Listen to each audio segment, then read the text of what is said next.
Hey everybody, sorry it's been a little while since I've updated you. Been working on a lot of projects. I got COVID a couple times, it wasn't so bad. You know, a lot of people get it really bad and they end up in the hospital. I just, stayed home with a fever and kind of just felt run down for a long time. Once I got over that, I kind of, the seasons changed, and as the end of the year goes, it gets really busy. So I ran out of time to get a lot of things done before winter. So my winter project is kind of what I'm updating everybody on. So the Falcon is kind of pushed to the side for now. It's a bit of a secondary project because the car doesn't drive. The N600 didn't get any traction. It seems like everybody wants to see the Falcon, which is totally fine with me. It's gonna be an awesome project. So what I started working on was my Nova. I had a mini tub, a 4-link, and then some other changes that didn't exactly get planned, but I'm super excited for. So let me walk you in here and you can kind of check everything out. It's a bit of a mess. I've been working pretty furiously. So let's see. Where did I start? I started with the 4-link. It's a Church Boys Racing 4-link. I have their Church Boys front end. I don't have the modular. I have the control arms and coilovers and stuff. Basically a full front suspension from them. They have the new modular stuff, but yeah, it came out after I bought mine. Basically got the 4-link in. Show you the diff here. Everything needs kind of finish mounted, but it's on there and it's gonna work out pretty damn good. So then once I got all of that in, as you can see, it's all down in here.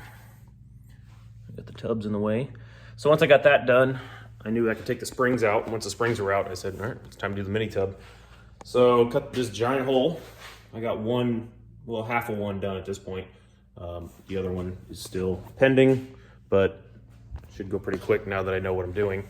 Because I've never done a mini tub before. It was definitely a nervous experience to cut apart a car that works fine, just to put something in that I don't technically need yet. The other plan was, once I did the mini tub and the 4-link, to install a turbo.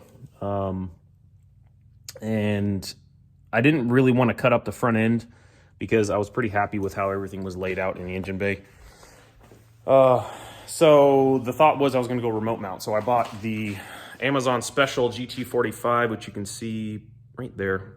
The maxing speed rods, or max speeding rods is what it's called. Anyway, so the plan was I was going to remote mount in the back. It seems totally doable to remote mount it. There seemed like enough space, but I wasn't sure once I got the 4-link and stuff in how much space I would actually have. And I was kind of nervous about running the oil lines from the front to the rear and all the things that went along with it. And then locally I found an LSA that came up for sale. So we changed gears. Now we have an LSA. And there's the snout. So I'm getting everything ready for that. A lot of stuff going in with it. So there's a giant intercooler tank that I'm putting in the trunk. All aluminum 5.3. It's got 243 heads on it, or 799, one of the two. I've kind of had a conglomerate of parts running around. So the engine's ready. I got adapter plates. It's recently been rebuilt. I had to put bearings in this. So when I spun a rod bearing in my old 5.3, which is right there, I took that out and then I said, I'm just going to go down to the junkyard, get a 5.3, not look at it, and just put it in. Well, I looked at it and the bearings were toast. So took the bearings out, put new ones in. The only thing I didn't replace bearing wise was cam bearings because I didn't have the tool and they looked okay. So once I got that engine in, I ran it for a little while, had a LS6 intake on it, and I have a Holley Terminator. It ran really good. I just wanted a little more power. I think I ran a 12.4 or 12.5 in the quarter.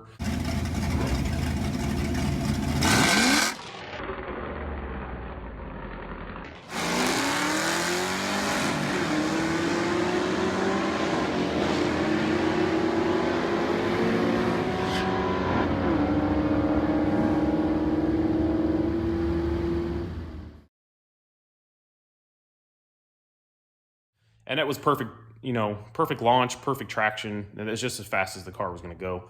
It's got a cam and stuff in it, 1 3/4 header, shorties. but they're, you know, pretty good size. So I just wanted to go a little faster. So it was turbo, which was super cheap. I think the whole turbo kit and everything, I priced everything out. It was like $2,000 for the entire kit. I paid almost that much just for the LSA, but it's a much easier item to package. I'll put some pictures in the video at some point and show you exactly what it looks like in there. It's not done yet, obviously, but most of the stuff is figured out. So over here we got the tank. I have a CWA400, which is a Pierburg pump. If you never heard of those intercooler pumps, they're actually water pumps that BMW used from the factory.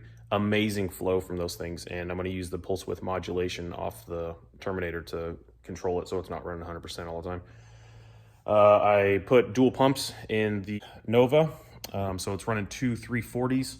I upgraded from 6 AN to 8 AN feed, and then it's a 6 return. I should be pushing maybe like 13, 14 pounds. I'm going to put an E85 content filter in it so I can, you know, get the benefits of E85. There is one station around where I live. This tank for the back, I'm going to have to cut the bungs off of it. So one of the things I really wanted to do, holding the camera like this is hard. One of the things I really wanted was for the intercooler lines to be about as big as possible. So I didn't plan on it, but it was really hard to find an LSA lid that, you know, was easy to find. So I bought an aftermarket sheet metal lid, and I'll throw that picture in here too, and it's absolutely badass. But it has 16 AN fittings on it, so I had to buy these giant things for like 25 bucks a piece. It was insane, but they're a 1-inch flow right out to a heater hose. So I bought, you know, all of the adapters and everything that I need for the pump. Got these welding bungs that are, obviously it's not going to go there, but you know, that's an 8 AN right there. So it's not going to have no problems with flow. It's definitely going to be a cool run in Supercharger. Having run a twin screw on my Cobra, you know, I'm pretty familiar with intercooler heat and how to get rid of it. So you just need a lot of flow. Some of my friends are saying it's a little too much flow, but I think we'll see.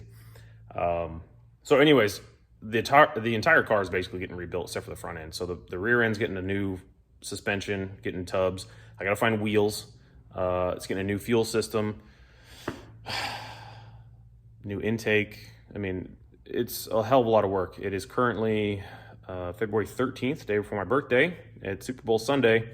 And I'm hoping to get everything done for Power Tour this year. I've never done a Power Tour. I would absolutely love to go. I would absolutely love to take this thing. And then, you know, once this thing's complete, we can talk about next steps, and next steps being this guy here. So I've never posted about it on my channel, but I have a 93 Cobra that I inherited from my dad when he passed a couple years ago, 5 years ago.